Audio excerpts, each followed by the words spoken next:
Have you ever had some variation of this conversation? What's your fee? $5,000? Will you take $500? Okay! If so, you owe it to yourself to listen to this segment from our Sultan of Sales, Art Sobczak.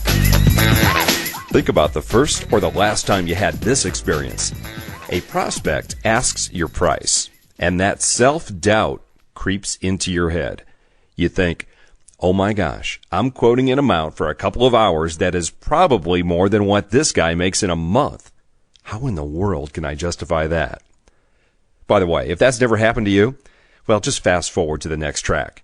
Otherwise, stick around because I'm going to build on our discussion from my last speaker's sales tips segment about the topics of price, fees, price resistance, price objections, and getting your full fee. I've got 6 tips to share with you, so let's dive right in. Number 1, you need to be sold on your value. I have long taught that most price objections occur in someone's mind first before they are ever brought up by the prospect or the client. And whose mind do you think that is? That's right, it's your mind. Do you believe that you deliver value far greater than what you charge? Well, you'd better, because if you don't, nothing else matters. Why would you be in this business otherwise? In addition, keep in mind that depending on your market, what you are charging is a tiny part of the entire investment. In a previous Speaker magazine, Jim Stovall shared what a meeting planner told him about his fee. The planner said that the coffee break immediately after Jim's talk cost over $42,000. He told Jim, "You're cheaper than the bagels." Number 2, this is an extension of my previous point, and that is when you quote your price, do so with total, unwavering conviction.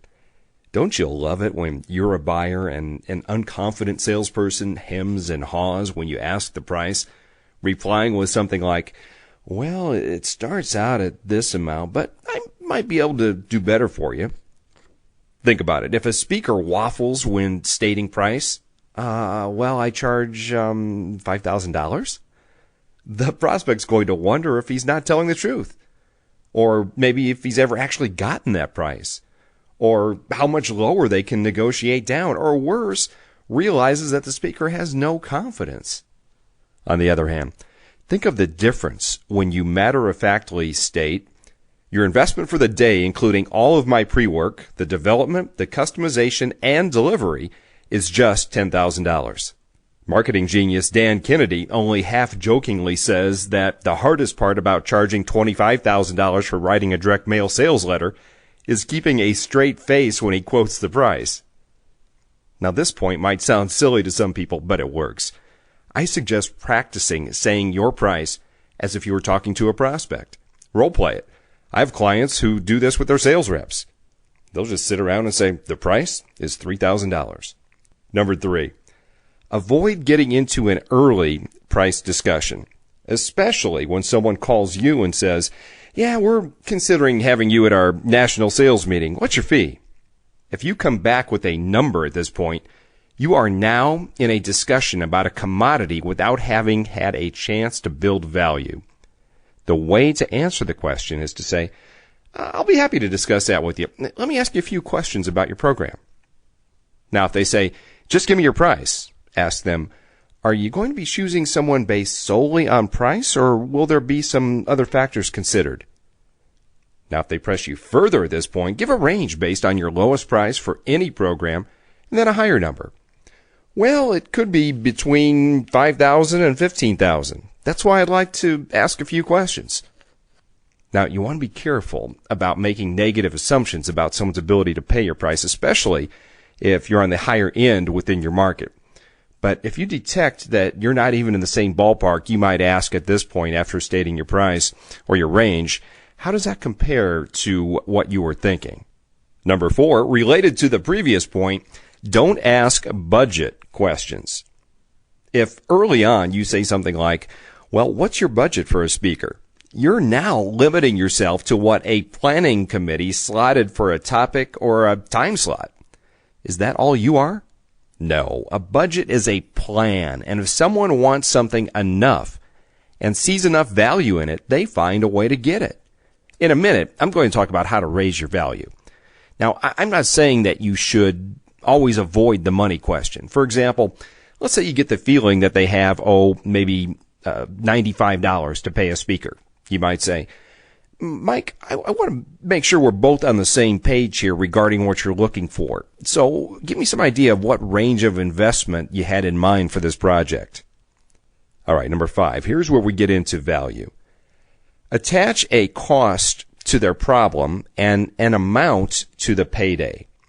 During your questioning, quantify their problems and reasons for wanting you in your program. How many hours are lost due to absenteeism? How much money is lost because of employee theft?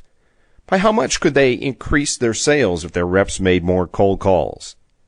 A prospect called me and said he wanted to buy my public seminar program that we offer on audio CD. Well, instead of just taking his order, I asked him why he wanted them. He said that his sales reps were leaving money on the table. Well, after a series of additional questions, he realized they were leaving about $2.5 million per year in gross profit on the table because his sales reps simply were not asking enough questions themselves. So his original $895 CD order turned into $895 times the 10 reps that he sent to the seminar. And that was a small investment compared to the cost of the problem and the amount of the payday. Number 6, be prepared with a confident, crisp answer to a price-lowering question. All good buyers are trained to ask for a lower price. Now, this is a very important point. A request for a lower price is not an objection. It's a question, plain and simple.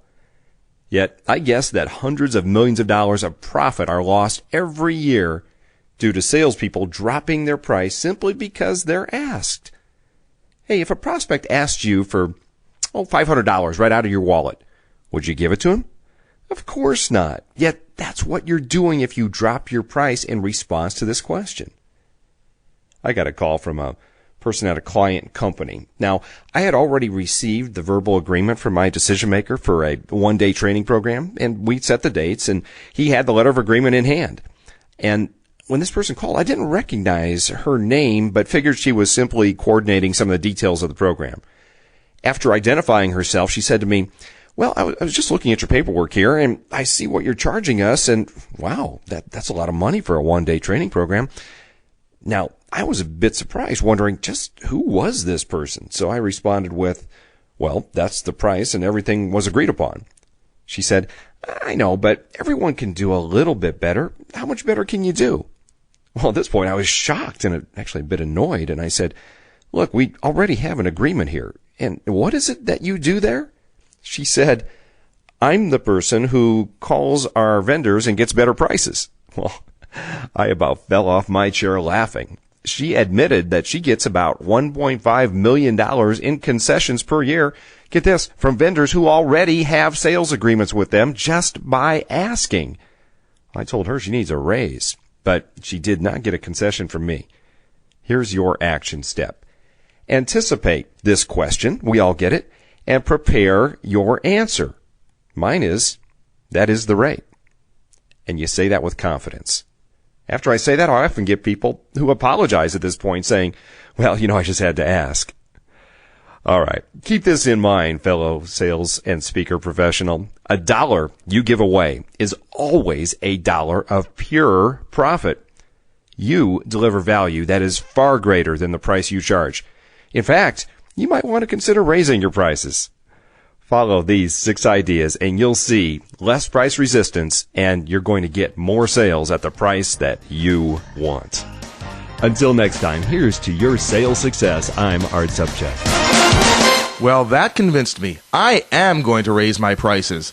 I will no longer speak for chicken dinners. From now on, it's gotta be turkey.